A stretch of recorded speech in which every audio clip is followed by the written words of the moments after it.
10.000 lavoratori in Veneto, di cui 1 migliaio nella Marca, impiegati nei servizi di sicurezza e vigilanza privata. Circa in 200 in rappresentanza del comparto sono arrivati da ogni provincia a Treviso per il presidio regionale. Per chiedere che il rinnovo del contratto collettivo nazionale venga sottoscritto presto, per chiedere aumenti significativi sulla massa salariale. Siamo ancora molto distanti tra le richieste delle organizzazioni sindacali e quello che offrono le aziende, e siamo qui per chiedere un rinnovo dignitoso che centri le nostre richieste e che accompagni questi lavoratori. Più formazione, più contratti stabili, meno condizioni di lavoro peggiorative.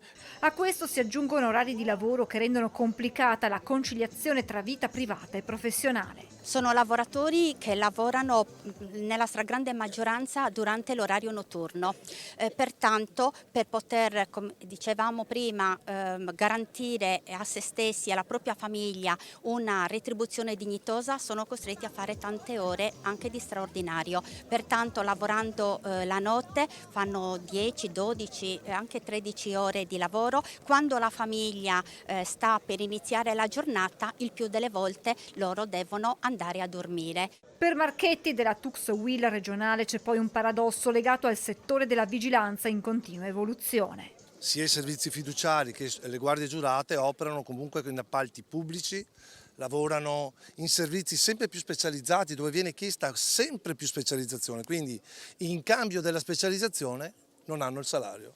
Quindi questo noi diciamo che è assolutamente un paradosso. Questi lavoratori attendono poi da anni la riforma della loro qualifica giuridica. Grazie a Napolitano, il nostro Presidente della Repubblica che c'è stato, che nel 2008 ha detto sì, queste povere guardie non possono essere qualificate operai, ma le facciamo diventare almeno incaricati di pubblico servizio.